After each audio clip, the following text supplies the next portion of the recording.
coração para receber a força divina. Sou filho de Deus. Isto significa que a vida de Deus fluiu para dentro de mim e se tornou minha vida.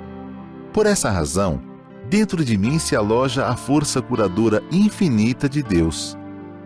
A vida universal de Deus não apenas se aloja em mim, mas brilha vigorosamente em meu interior. Não sou de forma alguma um vulcão extinto que apenas aloja a vida de Deus. Sou um vulcão ativo da vida de Deus. Sou algo semelhante à cratera de um vulcão por onde jorra a vida de Deus. Veja o vigor da minha vida que jorra saudavelmente, impelida pela grande força vital de Deus que se aloja em meu interior.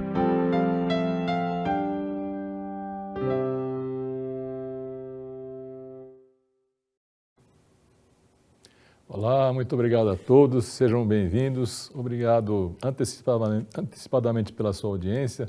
Hoje nós vamos desenvolver o tema: você está disposto a interagir com o outro? Então, para tanto, nós vamos começar nos utilizando de um texto do livro A Verdade da Vida, volume 14, que na página 43 traz o capítulo Um Indivíduo no Todo. E o texto começa assim: o eu e os outros somos um. Deus e eu somos um. Reconhecer isso constitui o fundamento da ética e todas as virtudes são decorrentes disso. Olha que frase interessante que a gente precisa aprofundar um pouco no seu entendimento. Vocês percebam que aqui existe um protagonista principal, né? Ou um dos principais, que é eu, né? Diz aqui, eu e os outros somos um, Deus e eu somos um. Então, importa saber direitinho de que eu, aceite ou não esse, está se referindo nesse texto, né, para não incorrer depois em futuros equívocos. Então, quanto a esse eu, provavelmente vocês já passaram por situações em que, na maior das boas intenções, acabaram fazendo exatamente o contrário.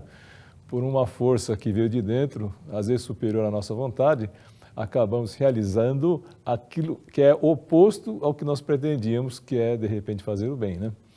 Então, essa é uma história antiga na humanidade, né? Ela vem de muito tempo, não foi só você, não sou só eu, todos nós, de alguma forma, vivemos esse tipo de situação.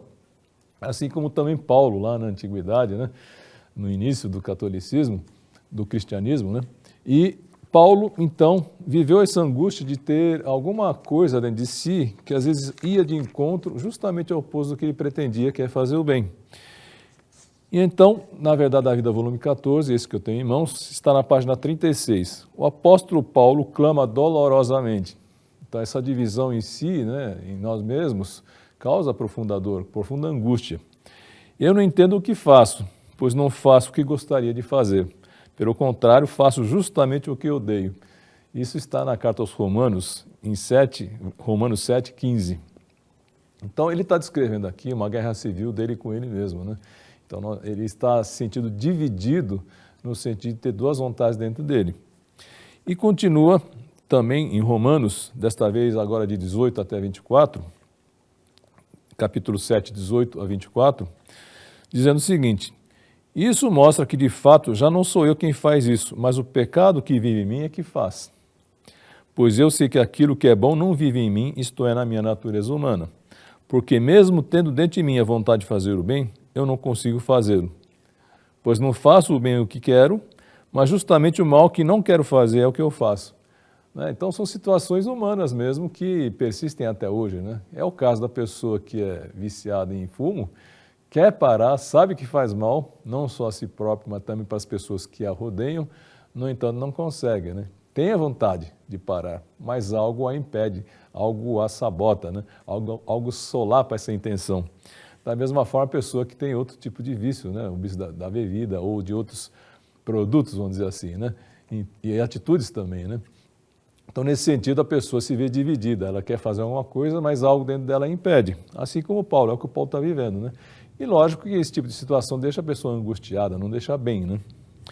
Continua Paulo: mas se faço o que não quero, já não sou eu quem faz isso, mas o pecado que vive em mim é que faz. Quando quero fazer o que é bom, só consigo fazer o que é mal. Dentro de mim, eu sei que gosto da lei de Deus. Esse é um, né? Mas tem um outro. Mas vejo uma lei diferente agindo naquilo que eu faço, uma lei que luta contra aquela que a minha mente aprova. Ela me torna prisioneiro da lei do pecado que age no meu corpo. Como sou infeliz!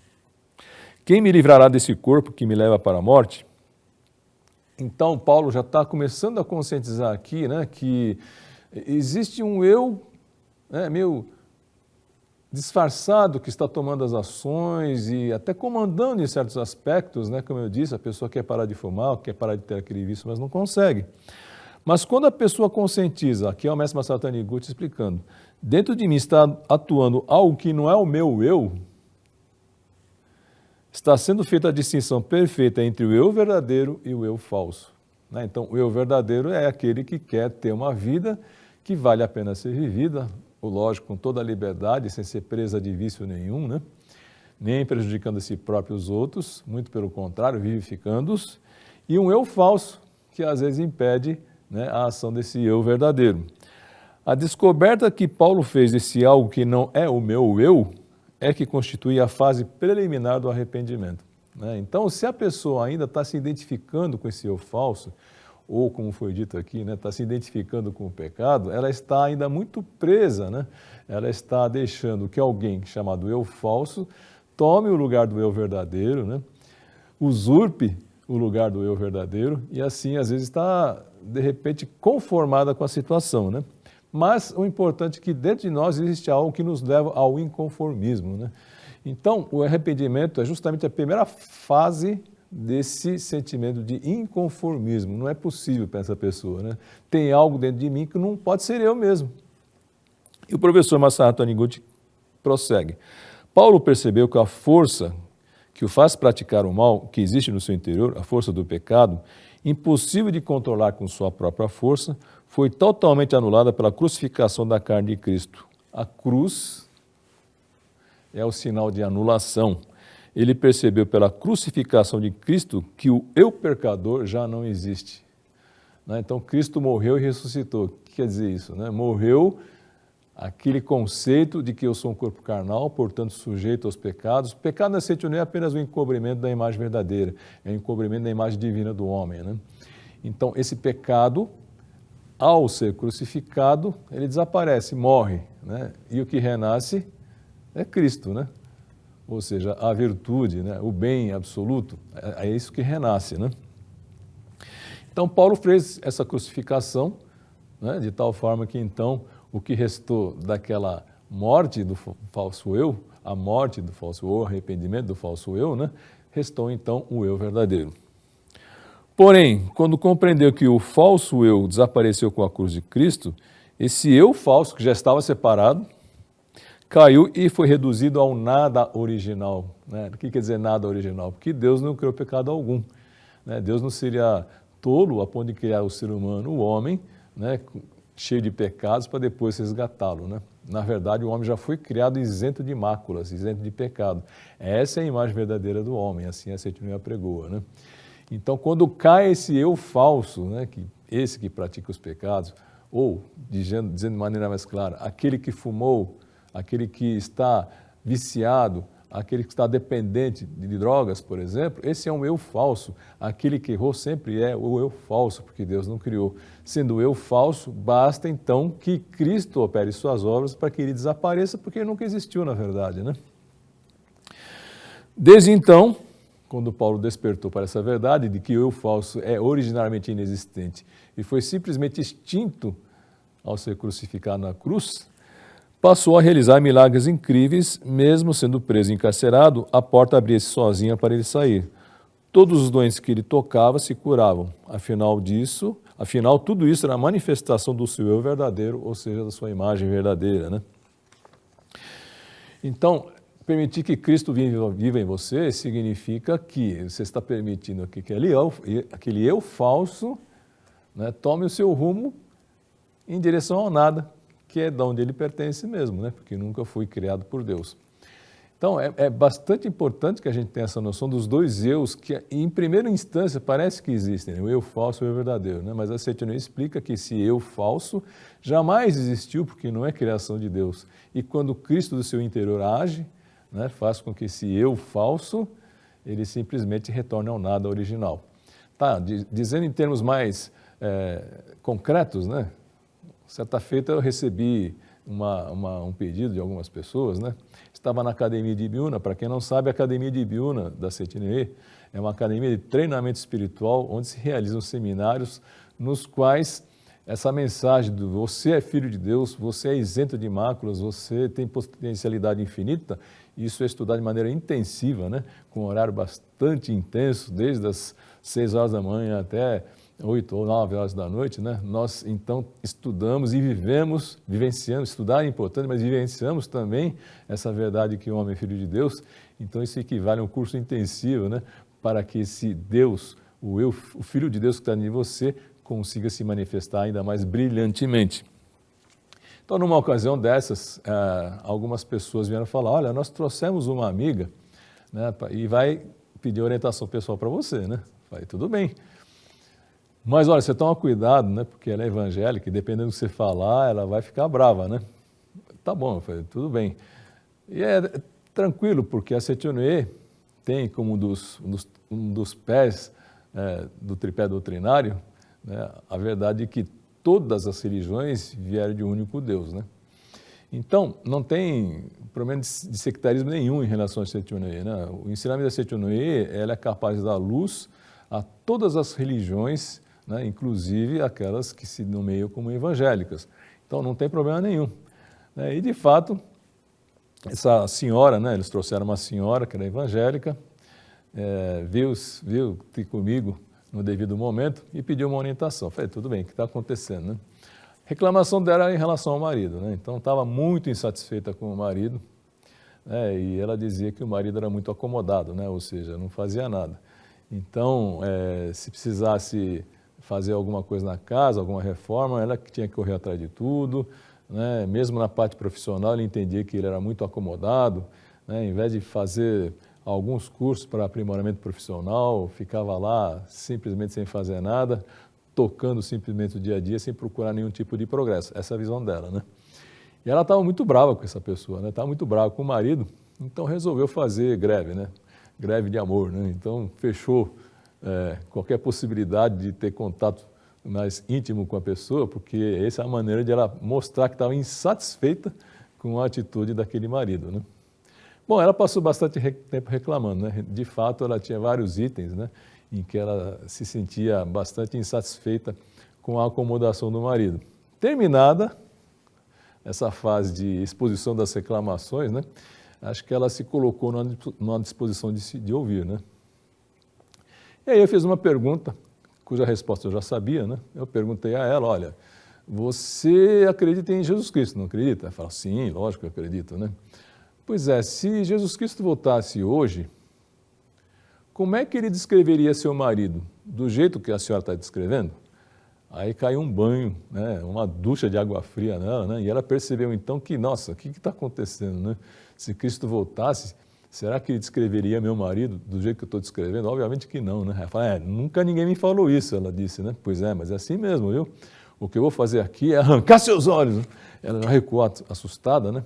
Mas logo em seguida eu completei. Eu vou arrancar seus olhos para colocar no lugar deles o olhar de Cristo. A partir de hoje, a senhora vai olhar seu marido com o olhar de Cristo. Da mesma forma que Cristo olharia seu marido, a senhora vai olhar. Só entendeu? Então, às vezes a pessoa que tem bastante seriedade na religião entende rápido, né? Ela entendeu aquela frase de Paulo que é fundamental, né? Já não sou mais eu quem vive, é Cristo que vive em mim. Ou seja, naquele momento, ela estava sendo convidada por mim, né, para ser uma verdadeira evangélica, pois é verdadeiramente evangélico aquele que pode dizer com toda tranquilidade, já não sou eu quem vive, é Cristo que vive em mim. Então, quando ela põe os olhos dela a favor de Cristo, a serviço de Cristo, ou seja, tira os olhos carnais e coloca os olhos de Cristo, ela pode dizer com total sinceridade, com total tranquilidade na consciência, já não sou mais eu quem vive, é Cristo que vive em mim, né? Caso contrário, ainda é esse eu falso que está vivendo, né? Que vê o marido assim, assim, assado, né? Não é que o marido não precise melhorar, né? Mas a maneira como ela vê impede qualquer melhoria, né? Aí ela disse que entendeu né? E eu não acompanhei a volta dessa senhora na caravana, né? Mas eu acredito que a greve deve ter terminado, né? Mas é assim que a gente vive, né? Então, muitas vezes, a pessoa vem nos consultar, né? E vem de uma raiz evangélica, né? É preciso sempre relembrar essa verdade, né? É evangélico aquele que pode dizer com total tranquilidade, já não sou mais eu quem vive, ou seja, esse eu falso, né? Esse eu falso que percebe coisas que Deus não criou, né? Esse eu falso que percebe um marido que Deus não criou, ou um filho que Deus não criou. Às vezes é o filho que apresenta problemas, né? Ou às vezes é o chefe que apresenta problemas, ou às vezes é o vizinho que apresenta problemas, né? Seja qual for a personagem que está causando angústia, está causando desconforto, né? É preciso entender que no mundo de Deus, aquele ser foi criado de outro jeito, né? E aqueles defeitos que estão aparecendo, na verdade, é meu eu falso que está percebendo. Esse eu falso que percebe destaca, então, apenas os defeitos. Então, permitir que Cristo vive em mim significa eu vou ter os olhos de Cristo, vou ter a sensibilidade de Cristo, os ouvidos de Cristo, né? O olfato de Cristo, o paladar de Cristo, o tato de Cristo, né? Para que então eu possa dizer plenamente, eu sou evangélico, né? Ou seja, Cristo é que vive em mim. Aquele eu falso já foi crucificado, não existe mais a partir de agora. Cristo vive em mim. Quando isso acontece, acontecem essas vivências de Paulo, né? Como está dito aqui, né? Mesmo sendo preso e encarcerado, a porta abria-se sozinha para ele sair. Todos os doentes que ele tocava se curavam. Afinal, aí o mestre fala, né? Isso tudo era manifestação do seu eu verdadeiro, da sua imagem verdadeira. Então, quando se elimina o eu falso, aparece o eu verdadeiro. Como vimos, continua o mestre Masaru Taniguchi, para que haja arrependimento é necessário que sejam separados o eu verdadeiro e o eu falso pela conscientização do pecado e, em seguida, que seja reconhecida a existência única do eu verdadeiro, puro, pela conscientização da inexistência original do pecado. Então, é importante que a gente tenha essa noção, né, essa consciência de que somente o eu verdadeiro é a existência real. E se de repente o eu falso, isso vai acontecer todos os dias, né? Porque muitas vezes a gente permite que esse eu falso tome o lugar do eu verdadeiro e haja e decida por ele, né? Decida a nossa vida por ele, né? Então a gente precisa estar atento, né? Para que quando esse eu falso se manifestar, né, nós imediatamente o entreguemos para a cruz de Cristo, para que então surja o eu verdadeiro. Não só em relação a nós, mas em relação a todas as pessoas, né? Aqui me lembro do episódio de Lázaro na Bíblia, né? A irmã de Lázaro foi ter com Jesus Cristo chorando, né? De dor, dizendo para Jesus Cristo, mestre, meu irmão Lázaro, nosso irmão Lázaro morreu, né? E a primeira coisa que Cristo faz, então, é chorar junto com aquela jovem, né? A dor, a perda, né? A dor da perda daquele irmão. Tá, então aqui, vejam, eu e outros somos um, não é isso que nós falamos lá no início da nossa exposição, eu e os outros somos um, ou seja, não é hora de julgar, né? Podia dizer, mas Lázaro bebia, Lázaro fumava, por isso que ele morreu mesmo, né? O Lázaro era um depravado, por isso que ele morreu, teve o que mereceu, né? Muitos pensam assim, né? Mas quem entra na Seitonê entende que esse Lázaro que apareceu, tão cheio de vícios, né? Tão cheio de pecados, na verdade, não existe, né? Então, a primeira coisa é não julgar, né? Simplesmente, Cristo chorou junto com aquela jovem que estava sentindo a dor da perda de seu irmão. É sentir a mesma dor, né?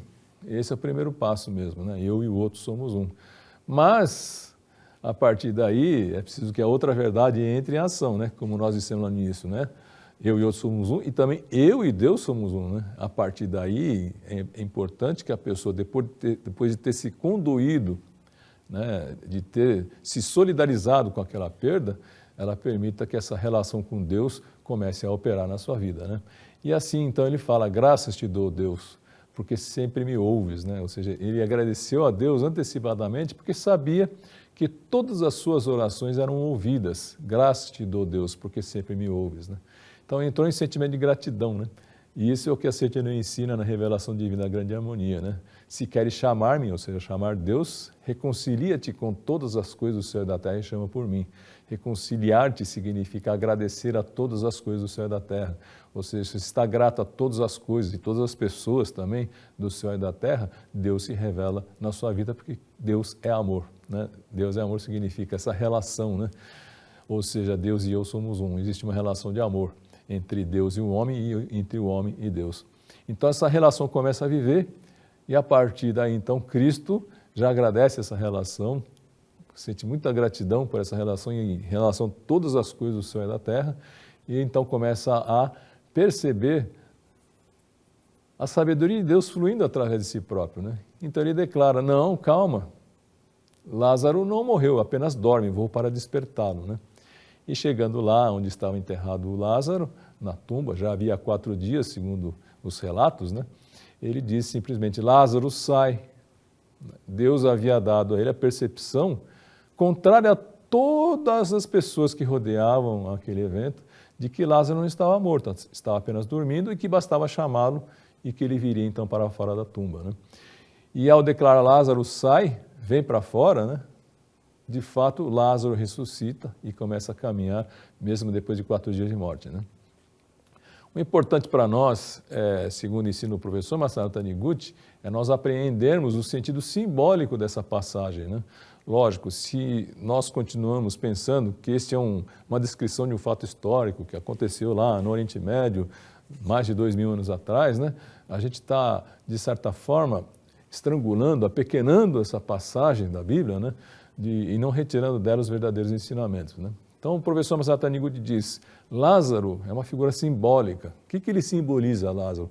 Lázaro representa todas aquelas partes de dentro de nós mesmos que estão mortas. Que estão mortas dentro de nós mesmos? Posso dizer um monte de coisas, né? Aquele perdão que você não consegue dar, aquele projeto que era tão entusiasmante e que você achava que sua vida estava naquele projeto e você desistiu, seja porque não tem dinheiro, seja porque não tem patrocínio, seja por um monte de desculpas, na verdade, que a gente dá a nós mesmos, né?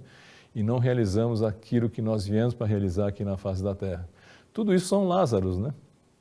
Ou então, aquela palavra de conforto, aquela palavra amiga que nós nos recusamos a dar, ou seja, porque estamos cansados, seja porque tivemos o dia daqueles de, sabe, tive que matar um leão hoje, essa pessoa vem conversar comigo, né, abrir seus problemas, eu não estou nem aí, né? Aquela velha frase, né, ema, ema, ema, cada um com seus problemas, né? Então, quando tem esse trancamento, né, desse eu verdadeiro que queria, de alguma forma, agir de outra maneira, todos esses trancamentos são Lázaro que estão dentro de nós, né? Nós temos que chamar todos esses Lázaros para fora, né? Para a vida, né? Para que então eles ressuscitem. É assim que a Seitonui vê, né? Lázaro representa então as partes mortas dentro de nós mesmos. E cabe a nós vivificarmos, não com a nossa força do eu falso, né? Mas através de Cristo que vive em mim, né? Se nós permitirmos que Cristo opere dentro de nós, então todas essas coisas são vivificadas, não só em relação a nós mesmos, aos nossos Lázaros interiores, mas em relação aos Lázaros de outras pessoas, né? Então, quando nós estamos com essa disposição de que Cristo vive em mim, nós permitimos que a vida, a virtude das outras pessoas também venham à tona, né? Então, vejam só, nós temos aqui na página 288 do livro Princípio Básico da Felicidade, um relato maravilhoso. Diz lá, né? O relato de experiência do seu Susumu Suganuma, diretor de ensino de escola fundamental, diretor de escola de ensino fundamental de Fukuyama. Ele é adepto da Seitonui e de tão bom e generoso que é, até parece um santo, né? Em todos esses anos, ele já praticou muitos atos de bondade, tais como propiciar a cura de um aluno que sofria de daltonismo, melhorar a capacidade de um aluno portador de deficiência mental, regenerar crianças e adolescentes rebeldes, problemáticos e intratáveis. Seu método não tinha nada de extraordinário. Se não tem nada de extraordinário, qualquer um pode adotar, né? Ele apenas confiava nas qualidades inatas dos alunos e demonstrava isso na maneira de lidar com eles. Qualidades inatas, né? Isso que é confiar no Filho de Deus que está dentro de cada ser humano e de todo ser humano. né? É ver naquele indivíduo que, de repente, toda a sociedade está taxando, né, na linguagem moderna, né, como imperativo, portador de TDAH, etc., etc. Rotulou, né, e vem a você com esse rótulo mesmo, né? Mas isso é a mente coletiva da sociedade que colocou esses rótulos, né, para que você, na qualidade de filho de Deus que é, né, entender que cabe a você, que é professor, cabe a você que entendeu essa verdade, permitir que Lázaro, que está dentro daquela criança, venha para fora, né? E para isso a gente precisa ter a clara convicção de que cada ser humano tem em si dons inatos, não precisa ser adquirido por nada, por escolaridade, por educação, seja lá o que for, já veio com ele, né? Antes que ele nascesse já tinha esses dons, são dons inatos porque vieram de Deus, na verdade, né? Então cabe a nós reconhecer esses Lázaros e pedir, venha para fora, né? E é isso que é o método do professor Suganuma, né? Ele apenas confiava nas qualidades inatas dos alunos e demonstrava isso da maneira de lidar com eles, né? Então precisa ser uma convicção, precisa ser vivida essa verdade, não é só aprendida intelectualmente, né? Precisa ser vivida. Havia um aluno que cometia pequenos furtos de vez em quando. O senhor Suganuma tinha conhecimento desse fato, mas certa vez entregou-lhe uma quantia dizendo, vai entregar esse dinheiro ao professor fulano. E o aluno em questão cumpriu a tarefa direitinho. Em outra ocasião, entregou-lhe dinheiro e mandou fazer umas compras. O menino fez as compras e voltou com o troco certo. Como se pode perceber, diante da demonstração de confiança do senhor Suganuma, esse aluno que costumava cometer pequenos furtos conseguiu regenerar-se naturalmente. O modo de viver do senhor Suganuma está em conformidade com a Seitione, que enfatiza a importância de contemplar a imagem verdadeira, ou seja, não se impressionar com Lázaro que está morto, né, que de repente é o que está se apresentando na sua frente, né, mas não se impressionando com essa imagem chamada o Filho de Deus que está lá, né? Lázaro, vem para fora, né? Através de atos mesmo, né? Então ele foi inspirado nesse sentido, né, a entregar dinheiro em duas ocasiões para esse menino que cometia furtos, né? Uma para entregar esse dinheiro ao professor e uma outra para entregou esse dinheiro para que ele fizesse compras e voltou com o troco certo. Assim ele foi estabelecendo naquele aluno a confiança de que, olha, você é filho de Deus e faz sempre a coisa certa, né? Tá? Enquanto o derredor fica falando, cuidado com aquele menino lá, hein? Não deixa suas coisas muito à vista aí, porque ele vai surrupiar, né? Então, quando todo o entorno fica falando dessa maneira, né? Ou seja, falando, Lázaro está morto, Lázaro vai ficar morto mesmo, né? Então, você que entendeu essa verdade da Seitione, de que o bem é originariamente inexistente, de que o pecado é originariamente inexistente, né? Você é aquele que Deus colocou aqui na face da terra para que Lázaros que venham à sua frente sejam ressuscitados, né, através da sua convicção. Somente o bem é a existência verdadeira. Esse é um dos pilares da Seitione, né? Somente o bem é a existência verdadeira, né? O mal se manifesta às vezes, mas ele não foi criado originariamente. Então, como não foi criado originariamente, no mundo de Deus ele não existe, portanto, o destino dele é desaparecer mesmo, né? Então, o professor Suganuma aplicava de maneira bastante prática, né, esse ensinamento da Seitione, de que somente o bem é a existência verdadeira, e fazia com isso com que os alunos, ou as pessoas que viessem, né, ter contato com ele, também se sentissem estimulados a ponto de permitir que Cristo, que estava dentro deles, também se manifestasse, né? Então, o Cristo do meu interior, no interior do professor Suganuma, é que faz ressuscitar o Cristo que de repente estava morto, né? Estava só crucificado, não tinha ressuscitado ainda, né? Naqueles alunos e nas pessoas que estão ao seu redor. Então, é importante que a gente tenha esse ponto bastante claro, né? E voltando agora, de novo, à página 43, né, do livro A Verdade da Vida, volume 14, que trata de ética, né? É só para repetir e reforçar alguns pontos, né? Eu e o outro somos um, Deus e o outro somos um, reconhecer isso constitui o fundamento da ética e todas as virtudes são decorrentes disso, né? Então o texto também fala, não só do eu, mas também fala das virtudes.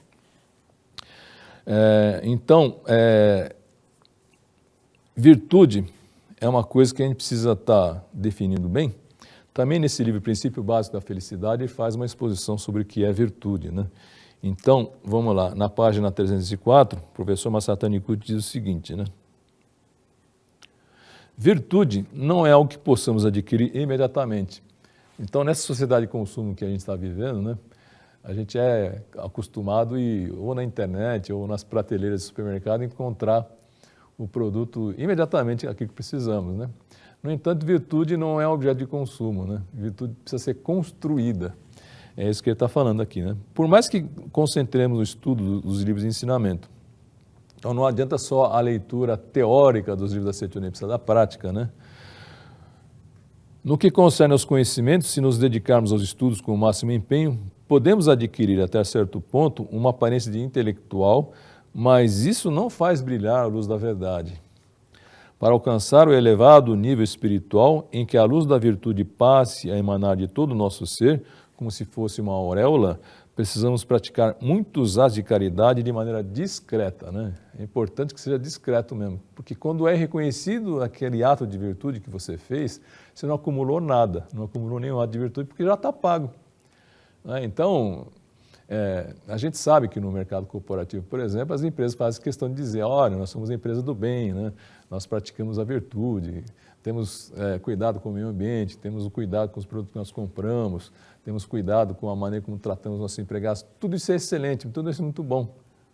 Parabéns a essas empresas, né? Mas do ponto de vista pessoal, individual, se você faz propaganda do bem que você fez, você já está pago, né? Então, nesse sentido, a gente não pode imitar a atitude dessas empresas, né? E ficar propagandeando o bem que nós fizemos, porque a gente não acumula nada, né? Então, fazer virtude de modo discreto é ponto fundamental para a gente adquirir virtude e, indo mais além, né, permitir que o nosso caráter verdadeiro, esse eu verdadeiro, se manifeste ainda mais intensamente. Na página seguinte, na página 305, diz aqui, né? A virtude se manifesta com real brilho quando nos dedicamos em prol dos outros, né? Tá, lembrando que o tema da nossa palestra é você está disposto a interagir com os outros?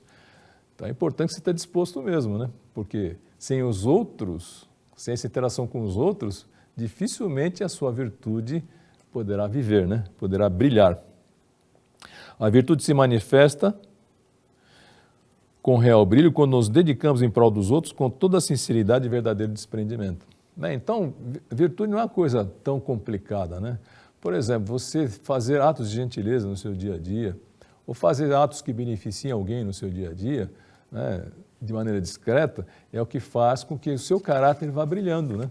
É paradoxal, né? Quanto mais fazemos atos virtuosos em silêncio, mais nós mudamos o nosso caráter, e isso nenhuma propaganda vai conseguir fazer, né? A mudança do caráter, essa mudança do caráter que transparece através do acúmulo dessas pequenas virtudes no nosso dia a dia, né? Então, todos os dias procure fazer um ato que beneficie alguém, um ato que facilite a vida do outro, né? E dessa forma, de maneira discreta, a gente vai acumulando virtudes, né? Que vão, então, no seu acúmulo, fazer com que nossa personalidade passe a ser benquista por o maior número possível de pessoas, né? E lá na página 308, o professor Masato Nikuchi, estou pegando alguns excertos, né? Quem quiser ler está nesse livro Princípio Básico da Felicidade, ler com mais profundidade. A virtude não é algo que podemos adquirir em pouco tempo, né? Precisa ter persistência ao longo do tempo. Simplesmente por ter dedicado ao estudo ou por ter lido muitos livros. Tá, ler livro da Seitonin é importante, né? Muito importante, mas tão importante quanto a leitura é a prática dessas virtudes, né? É a prática de atos de amor, porque senão a gente vai ficar muito egoísta, né? Procurando apenas o nosso aprimoramento espiritual, esquecendo-nos que para esse aprimoramento espiritual é importante essa interação com o outro, né? Sem essa interação com o outro não ocorre a nossa elevação espiritual. Adquirimos naturalmente a virtude quando vivemos com o coração repleto de bondade e sinceridade e as manifestamos no relacionamento com os outros. Então, esse relacionamento com os outros é importante, né? Porque é onde nós podemos burilar e aprimorar a nossa alma, né? Isso não é tão difícil, porque, como já foi dito pela Seitonin lá no início, né? Eu e os outros somos um. Tá? Então, o bem que eu faço aos outros, estou fazendo a mim mesmo, na verdade, né? E a energia que eu emprego, os recursos que eu emprego, né? A força vital que eu emprego para realizar esse bem, na verdade vem de Deus, não é nem minha força, né? Daí a profundidade daquela frase, lá no início, né? Eu e Deus somos um. Ou seja, a força divina que criou todo o universo está presente em mim, particularizada na minha pessoa, para que eu realize, então, atos de virtude, né? Essa é a missão com que todos nós aqui nascemos na face da Terra, né? Em relação a questão do eu, novamente, né? Está muito em voga aí a doutrina da autoestima, né? Tem que elevar a autoestima da pessoa, né? Mas, veja só, né? A autoestima é estima a si próprio, né? Então, aí que está a contradição, né? A estima nossa só aumenta quando nós realizamos algo de útil, algo de benéfico em relação ao outro, né? Então, essa doutrina da autoestima, ela falha porque coloca em mim mesmo, ou coloca em nós mesmos, a única referência de virtude, quando na verdade a virtude é praticada, como nós dissemos, na relação com o outro, né? Simplesmente esquece o outro, né? Então, essa doutrina da autoestima, ela deve ser criticada mesmo, né? É assim que diz o professor Masato Taniguchi no livro A Verdade, volume 4. Então, na Verdade, volume 4, na página 109, o professor Masato Taniguchi nos ensina, né? Começa com um tópico dizendo, seja uma pessoa de valor elevado. É isso que todos nós desejamos, né? O seu valor não pode ser avaliado por você próprio. Então, não vem da autoestima. O peso de um objeto não pode ser determinado por ele mesmo, e sim através de uma balança. Em outras palavras, o peso de um objeto vem da relação dele com a balança, né? Aí sim que vem o peso daquele objeto. O seu valor é determinado pela maneira com que você influencia as pessoas. Quem proporciona felicidade aos outros é uma pessoa de valor elevado. Quem leva alegria aos outros é uma pessoa de valor elevado. Aquele que proporciona riqueza aos outros é uma pessoa de valor elevado. Aquele que cura doentes é uma pessoa de valor elevado. Quem alivia o sofrimento dos outros é uma pessoa de valor elevado. Quem propicia a iluminação espiritual aos outros é uma pessoa de valor elevado. Isso que é uma pessoa de valor elevado? Isso é uma pessoa que pode ter autoestima verdadeira, né? Porque ela vem desses atos de virtude que praticou em relação ao outro. Tá, então não adianta apenas dizer assim, você tem autoestima, alta autoestima, né? Aliás, é até perigoso ficar muito caminhando nesse lado, né? Porque se essa autoestima, né, ela é estimulada, apesar, né, de ser injusta, apesar de ser irreal, ela vai criar verdadeiros monstrinhos mesmo, né? Estou falando do ponto de vista educacional, né? Então a pessoa chega na fase adulta, né, achando que ela já é Deus manifestado, né? Ou seja, não distinguiu o seu eu falso do eu verdadeiro, né? Está confundindo o eu falso com o eu verdadeiro. Está confundindo aquele ser que está manifestado com o ser de potencialidade infinita que ainda não se manifestou, o eu verdadeiro, né? Está confundindo as duas coisas, né? Está confundindo, na verdade, o eu fenomênico, o eu falso com o eu real. E dessa confusão resultam muitas tragédias, né? A gente vê todo dia nos noticiários, né, pessoas de elevada autoestima, né? É tão elevado que não consegue receber uma crítica, que não consegue absorver uma derrota num jogo, né? Então tem que eliminar, às vezes até a vida daqueles que lhe impuseram a derrota ou daqueles que de alguma forma lhe deram uma crítica, muitas vezes construtiva, né? Tá, então, que autoestima é essa, né? Que não consegue suportar as vicissitudes da vida que com certeza vão acontecer com todas as pessoas. Ninguém está isento de passar por um dissabor ou outro, né? O importante é como nós reagimos a esse dissabor, né? Através da violência ou então fazendo uma reflexão, né? O que fiz para atrair aquele fato ou aquela pessoa, aquela situação tão desagradável para mim, né? A causa está em mim mesmo, né? Eu e outro somos um. Ou, como diz a Sechonoye, né? Este mundo é projeção da minha mente. Então, cabe examinar a mim mesmo, né? Em vez de ficar partindo para aquele que, eventualmente, não reconhece o gênio que eu sou, né? Mas aquilo que eu estou praticando, aquilo que eu estou vivendo, aquilo que eu estou realizando concretamente, é coisa de gênio mesmo? Né? Diante de Deus, que é o infinito, né? Essa percepção do Filho de Deus que sou, muito ao contrário, traz a humildade, né? porque ele percebe que ele está manifestando uma ínfima parte da potencialidade infinita que cada um carrega dentro de si próprio, né? Então, conhecer que é filho de Deus, naturalmente vem um senso de humildade, né? E assim, não vai permitir que certas críticas ou certos sabores que venham à sua vida desmoronem esse eu, né? Tão fraquinho, né? Porque foi construído uma autoimagem, né? Falsa, em bases falsas, né? Então, o verdadeiro Filho de Deus é aquele que entendeu que ele está diante do infinito e, portanto, a humildade vem necessariamente, né? Muito bom.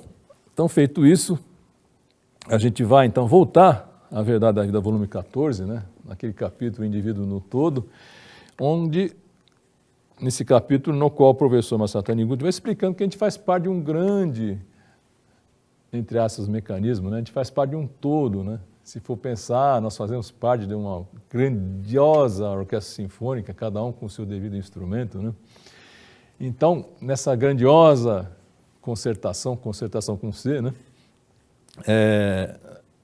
Diz o seguinte, o professor Masaru Taniguchi: portanto, nesse caso, não se pode dizer que a peculiaridade dessa peça se dilui no conjunto do mecanismo, né? Ou seja, não é porque o integrante da orquestra está lá que ele se dilui na orquestra, muito pelo contrário, né? O violinista tem que ser um grande violinista, né? Um naipe de metal precisa ser um grande naipe de metal, e assim sucessivamente, né? Não se trata de anular a peculiaridade, pois quanto mais claramente a pessoa manifestar suas características, mais ela contribuirá para o funcionamento do todo. Tá? Então, cada um sendo ele mesmo, é o que vai contribuir para a harmonia do todo. Tá? Então, o professor Masaru Taniguchi vai mais à frente no texto dizer o seguinte: a individualidade não é fazer coisas de propósito para mostrar que eu sou diferente dos outros. Não é isso. A individualidade representa a missão ou a função atribuída a cada vida menor em relação à grande vida em seu respectivo lugar. Vou repetir. A individualidade representa a missão ou a função atribuída a cada vida menor em relação à grande vida em seu respectivo lugar. Ou seja, cada um de nós somos a manifestação particularizada dessa grande vida. Quando? Por exemplo, eu que moro no Brasil. Onde? Enquanto durar minha jornada.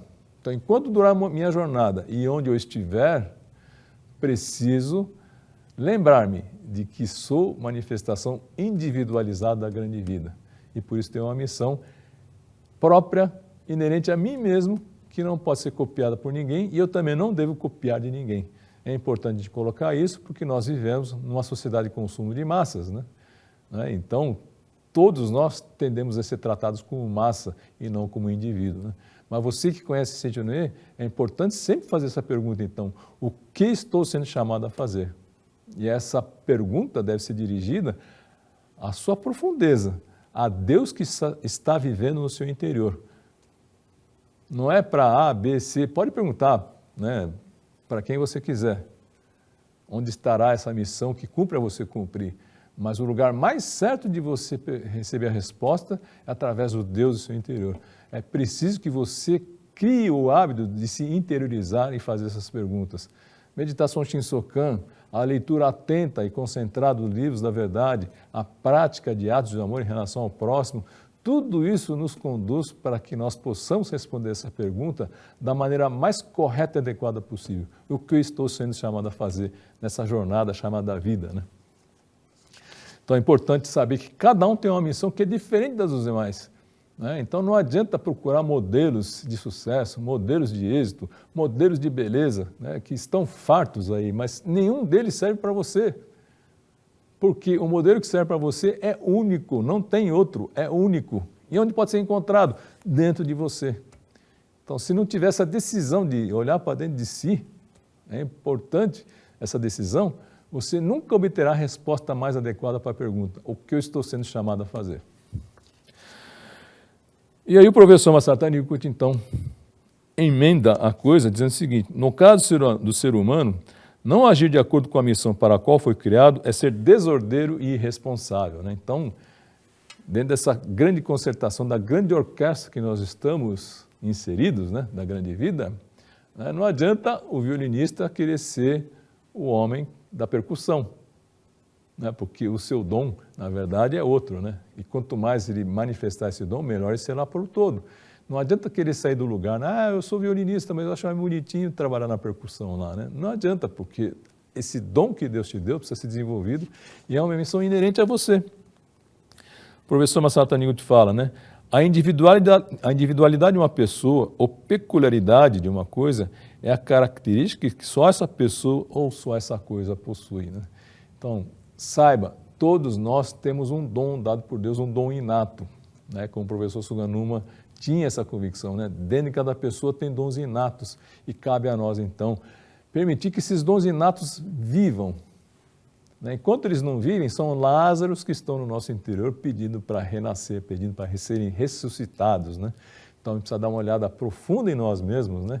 E ver quais são os dons que, de repente, fui deixando para trás mesmo, né? Porque precisava pagar as contas. É normal isso daí, viu? Preciso pagar as contas, os boletos vêm sem parar, né? E, de repente, eu estou naquela função lá, né? Eventualmente, sabendo que não é meu lugar na vida, mas tem essas pressões econômicas, né? Então, você está nessa situação, vai agradecendo a situação que você está nesse momento, né? Quando o seu sentimento de gratidão se apurar, né? Se refinar ao ponto de atingir o sublime, seguramente você vai ser conduzido para uma outra situação, virão convites ou virão, enfim, propósitos de outro lugar que você estará percebendo que estarão mais próximos de responder essa pergunta, né? O que eu estou sendo chamado a fazer? Bom, feito isso, cabe a nós então, nessa parte final, né, fazer uma ampliação desse outro, né? Até agora nós focamos o outro como sendo ser humano, mas a Seita nos ensina que essa visão é muito estreita, né? Nós precisamos estender a nossa visão desse outro, não só para os seres humanos, mas para todas as formas de vida. Isso está muito claro. Canto em Louvor à Natureza, que tem em mãos aqui, Canto em Louvor à Natureza, que na página 24 diz o seguinte, né? O nascimento da vida fenomênica na face da Terra e o processo de prosperidade são como uma peça de arte caligráfica e uma pintura desenhada pela vida real, como uma sinfonia executada pela grande vida. Eu vos digo, despertai da ilusão que vê as coisas de aspectos e formas similares como seres diferentes. Ou seja, se aquilo não está de acordo com a mesma forma que eu tenho, então é diferente de mim, né? Ou falando de forma mais prática, né? Se eu sou eu, o boi que tem uma forma diferente de mim é outra coisa, né? É diferente de mim, certo? Claro, tem suas diferenças, mas o professor Masanobu Taniguchi, autor desse canto, diz: lembrai-vos do ensinamento segundo a qual a aparência nada mais é que sombra de vosso pensamento. A verdade de que a infinidade de almas são todas reflexos do mesmo Espírito Divino deve ser estendida a todas as vidas. Se compreenderes que todas as vidas são irmãs, tornar-se-á claro que o processo de desenvolvimento da vida sobre a Terra é a expressão da sabedoria, do amor e da vida de Deus. Ou seja, todas as vidas são expressões dessa grande fonte maravilhosa de vida que é Deus, né? Então, nesse sentido, o professor Masanobu diz o seguinte, né? Só reforçando, né? Se compreenderes que todas as vidas são irmãs, tornar-se-á claro que o processo de desenvolvimento da vida sobre a Terra é a expressão da sabedoria, do amor e da vida de Deus. Todas as vidas são irmãs, né? Não só os seres humanos são meus irmãos, mas todas as formas de vida são minhas irmãs. Então, nesse sentido, a gente percebe que pouco a pouco a mente do ser humano vai reconhecendo essa irmandade com os outros seres, né, vivos que estão na face da Terra. Desde 2015, o Código Civil francês reconhece que os animais são seres sencientes. O que são seres sencientes? São seres que têm capacidade de experimentar, capazes de ter experiência, né? E sentir dor, alegria, angústia, ressentimento, amizade. Então, o Código Civil francês, juridicamente, reconhece que todos os animais são seres sencientes, ou seja, têm todas essas capacidades, né? Eles não são coisas, né? não são matérias simplesmente que estão lá para serem simplesmente explorados pelo ser humano, né? Ele tem essa capacidade. O Código Civil Português, também nessa mesma linha, considerou que os animais são seres sencientes também. Então, vocês vejam que, pouco a pouco, a mente humana vai reconhecendo essa irmandade de si própria, né? Com todas as formas de vida e dando-lhes o devido respeito, entendendo que todos eles são capazes de sentir dor, angústia, amor, amizade, etc., etc., como todo ser humano, né? Então, veja, como é que nós podemos ter paz se nós pegamos nossos irmãos e os abatemos nos matadouros, né? Matador é a palavra certa, né? Hoje se usa um eufemismo chamado frigorífico, né? O animal vai para o frigorífico, vai para o matadouro, essa é a palavra correta. Na minha infância, pelo menos, as pessoas eram mais honestas, né? Davam o nome certo às coisas, chama-se matadouro, né? E por que aquilo lá é frigorífico, é tudo fechado, né? Porque se todo mundo visse o dantesco espetáculo, né, que é o abate de animais, provavelmente reveriam a sua dieta carnívora, viu? É que existe uma cultura que faz com que essas coisas fiquem escondidas, né? E o que chega para nós, visivelmente, é aquela bandejinha no supermercado que vem lá envolta num celofane, tudo bonitinho, né? Mas aquilo foi um ser que diz a Sutra, né? Irmão nosso, né? Que foi abatido para que nós, então, satisfaçamos o nosso paladar, né? Tem outras formas de nós satisfazermos nossas necessidades alimentares, não precisa ser necessariamente através do abate de animais, né? Então, como ter paz se a gente reconhece, o Código Civil francês reconhece, depois o Código Civil de Portugal também reconhece, e aos poucos também a humanidade vai reconhecendo, que os animais podem ter ressentimento, né? Você acha que é alegre um animal lá naquela fila do matadouro perceber que daqui a alguns instantes vai chegar a vez dele e que ele será abatido totalmente sem justificativas, né? Por que eu estou sendo abatido, né? Então, essa vibração de ressentimento que fica, de angústia que fica dos animais, fica pairando no nosso ambiente, do ponto de vista espiritual, né? É lógico que do ponto de vista material isso nada aparece, né? Mas é difícil a gente ter uma mente, né? A gente fala, a ONU fala, a CETUNI reconhece também, né? A guerra começa na mente, né? Então, a mente que nós temos, ela está permanentemente, hoje mesmo, quantos milhares e milhões de animais estão sendo abatidos, cada um deles, né, sencientes, capazes de sentir dor, capazes de sentir angústia, capazes de sentir ressentimento, estão emitindo esse grito de socorro, né, ou de perplexidade, por que isso está acontecendo comigo, né? E nós queremos a paz, né? É meio contraditório, né? Então, se você é amante da paz, né, por favor, então, procure rever um pouco da sua dieta carnívora, né? De tal forma que, então, esse espetáculo de matança nos abatedouros, né, ele vai diminuindo pouco a pouco, né? E não precisa ter perigo, não precisa ter medo de que, sabe, esses negócios vão falir, porque são pessoas extremamente capazes que estão à frente desses negócios, né? Eles saberão encontrar as devidas oportunidades de mercado, mesmo que haja paulatinamente uma mudança dessa cultura carnívora, né? Depois, como nós podemos bradar pela igualdade, né? Todo mundo fala, ninguém pode ser discriminado, temos que ter uma cultura de igualdade, reconhecer as pessoas como iguais. Concordo, você concorda, 200% também, mas como nós vamos ter isso se nós, todos os dias, nós fazemos essa discriminação em relação às espécies, né? Algumas espécies nós criamos para ser nossos, entre aspas, filhinhos, né? São os gatos, são os cachorros, né? E outros animais de estimação. Esses são os nossos filhinhos, né? Nós discriminamos essas espécies em detrimento de outras, né? Como o porco. O porco não pode ser filhinho, né? O porco existe para fazer a feijoada de sábado, né? O torresminho, aquela coisa deliciosa, né? O boi. O boi não. O boi não é para ser meu filhinho, o boi é para servir de comida mesmo, né? Por que essa discriminação? Qual a fundamento científico razoável dessa discriminação? Nenhum. É uma arbitrariedade do ser humano, né? Então, veja só, muitas vezes a gente fica clamando pela igualdade, clamando pela não discriminação, e nós fazemos isso justamente quando nós nos alimentamos, né? É ponto para a gente ficar, de alguma forma, em reflexão para mudar de fato nossa dieta carnívora, né? Para que, então, esse intento de que eu e o outro somos um, e acumular virtudes, seja realmente praticado em relação aos animais e outros seres vivos. A CETUNI também afirma que Deus e a natureza são um, Deus, natureza e homem são um, na verdade, né? Deus, natureza e homem são um.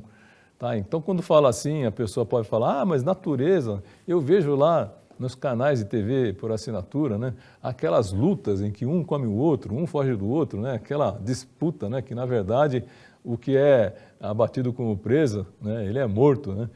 Como que Deus, natureza e homem são um? Calma, né? Quando fala natureza, a Sertionense está falando da natureza da imagem verdadeira, né? No mundo da imagem verdadeira ou no mundo da criação de Deus, tudo isso é em perfeita harmonia. Deus, natureza e homem são um. Tá? E é a nossa função fazer com que essa verdade se espraie nesse mundo concreto que é o mundo fenomênico. Né? O mundo fenomênico é aquele que é percebido pelos 5 sentidos e também pelo 6º sentido. Né? Quais são os 5 sentidos? Todos sabem, né? Então, quando a gente vê aquelas cenas de matança, ou seja, visão é um dos 5 sentidos, né? E ouve também, né, através da narração de quem está filmando, a gente pode perceber que isso aí tudo faz parte do mundo fenomênico, né? Ou seja, não é uma existência originária criada por Deus. Deus não criou cenas de matança mútua em nenhum lugar do mundo, né? Deus criou no seu mundo da criação todos os seres vivendo em perfeita harmonia. Mas por que aparecem essas cenas de matança, de um animal perseguindo o outro para comê-lo, né? Isso é parte da mente e ilusão que está em nós, seres humanos, né? Se todos nós, seres humanos, estivéssemos totalmente possuídos pela mente de Deus, né, ou inseridos totalmente na mente de Deus, tenho certeza que esse mundo de matanças se transformaria, né? E aí, como diz Isaías, né, o leão habitará com o cordeiro, e assim por diante, né? Então, é função nossa trazer esse mundo da imagem verdadeira, que tem infinitas espécies aqui na face da Terra, né? E em relação a isso, e ligado também à questão da dieta carnívora, eu tenho aqui o livro chamado A Criação, de Edward O. Wilson, que diz o seguinte: há um contraste espantoso, ele é biólogo, viu? Há um contraste espantoso entre a floresta tropical e os habitats ao redor, onde a floresta foi derrubada pelo homem para dar lugar ao desenvolvimento humano. No Jari, no estado de Rondônia, na região norte do Brasil, os entomologistas já registraram em alguns poucos quilômetros quadrados 1.600 tipos de borboletas. Em pastagens próximas de uma área similar, onde a floresta foi transformada em pasto pela derrubada de árvores e pelas queimadas, pode haver, não sei o número exato, mas já examinei lugares semelhantes, talvez 50 espécies, mais um número indeterminado que vague pelos terrenos inóspitos, passando de um fragmento de floresta para outro. Essa mesma desproporção se aplica quando se fala em mamíferos, aves, sapos, aranhas, formigas, besouros, fungos e outros organismos, inclusive no mais alto grau nos milhares de espécies de árvores e incontáveis seres vivos que residem nas copas. Tá? Então, se você não vai parar de ingerir carne por uma questão de empatia aos animais, né, faça pelo valor da biodiversidade, né? Essa biodiversidade que nós vemos aqui, drasticamente reduzida, para que dê lugar a pastagens, né? Essa biodiversidade é que manteve a vida durante 4 bilhões e 600 milhões de anos, né? E que criou as condições propícias para que o homem da pré-história pudesse sobreviver até hoje. Essa biodiversidade com incontáveis seres, não é só animais desses que nós estamos falando, né? Mas toda uma sorte, um complexo de vida com inúmeras espécies, fungos, bactérias, etc., que permitem que a gente tenha água limpa, que tenha ar do jeito que nós temos, né? Itens fundamentais para a nossa sobrevivência. Há 4 bilhões e 600 milhões de anos, a natureza vem realizando esse experimento da vida aqui na face da Terra, né? E nós, seres humanos, estamos, através de nossas ações, ameaçando essa biodiversidade, portanto, ameaçando todos os serviços ambientais que esses seres nos oferecem e ameaçando, portanto, a nossa vida também, né? Então, se você não vai parar de comer carne por empatia aos animais, faça pelo valor da biodiversidade.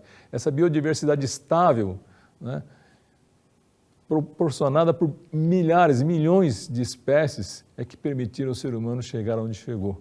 Se nós começarmos a corroer essa biodiversidade, nós estaremos correndo as bases pelas quais o ser humano tem condições de viver aqui na face da Terra.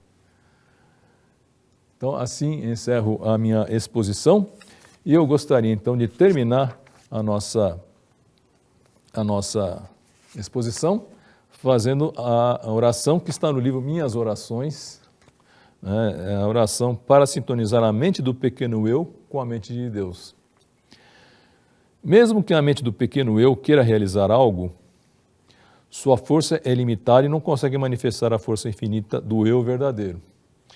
Por meio da meditação Shinsokan das orações, é preciso ouvir a vontade de Deus interior, fazer com que a mente do pequeno eu se ajuste à de Deus e trabalhar sentindo-se um com Deus.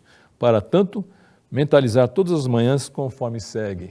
Então, aqueles que quiserem podem até então fechar os olhos, né, e se colocar em posição de oração se quiserem, para meditar sobre as seguintes palavras da oração. A oração é curtinha, né?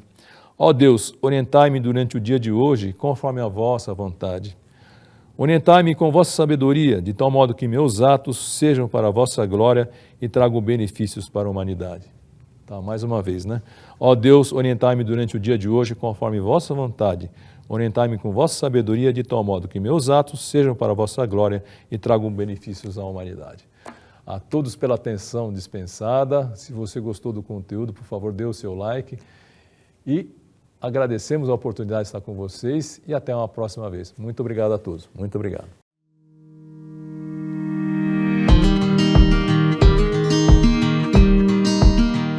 Olá! Nós sabemos que todo educador, seja ele profissional da educação ou não, pode ser o pai, a mãe, um cuidador, né? Traz no seu íntimo o desejo de contribuir para o desenvolvimento do seu educando, do seu filho, do seu aluno, da pessoa com quem você convive. Por isso, a gente fica constantemente à procura de soluções. Mas, mais do que soluções, o importante é encontrar e apreender o correto modo de educar. Sendo assim, meu amigo, eu te convido a conhecer o ciclo de estudos da educação da vida, carinhosamente chamado de CEV. O CEV surgiu não só para atender as necessidades dos educadores, dos profissionais da educação, mas discutir essas questões que afligem a sociedade atualmente. Ao apresentar, estudar e aplicar a correta educação, a educação da vida, o CEV propõe uma verdadeira quebra de paradigma. Porque além de estudarmos a educação da vida propriamente dita, em profundidade, nós estudamos os pilares do ensinamento, onde se alicerça essa visão de mundo, essa visão de homem, essa visão de educação, e nós colocamos isso em prática e acompanhamos, né, aonde está sendo aplicada essa educação da vida. Discutimos em grupo, nos apoiamos. E primeiro olhando para nós mesmos, revisitando a nossa história, revisitando o nosso passado e depois aplicando a educação da vida no nosso cotidiano, que pode ser no âmbito pessoal, na nossa casa, no nosso trabalho, no ambiente escolar, na comunidade. Então, é justamente por isso que quem faz o CEV, assim como eu, a gente afirma que o CEV é transformador. E eu te convido a conhecer. Para quem é o CEV, gente? Não é só para o professor, não é só para o profissional de educação, mas também para todo educador, todo pai, todo avô, toda pessoa que acredita que através da educação é que nós podemos transformar a sociedade em que a gente vive. Em que nós podemos, através do fazer educativo, né, contribuir efetivamente na edificação de uma nova civilização. Então, seja muito bem-vindo ao CEV. Hoje o CEV acontece em mais de 50 localidades, nas modalidades presencial, virtual e híbrida. Então, para saber aonde tem o CEV, como você faz para participar ou para ter mais informações, entre em contato conosco no WhatsApp 5014-2253 ou no nosso e-mail cev@sni.org.br, e a gente vai ter o prazer de te responder e entraremos em contato. Venha participar conosco. Muito obrigada!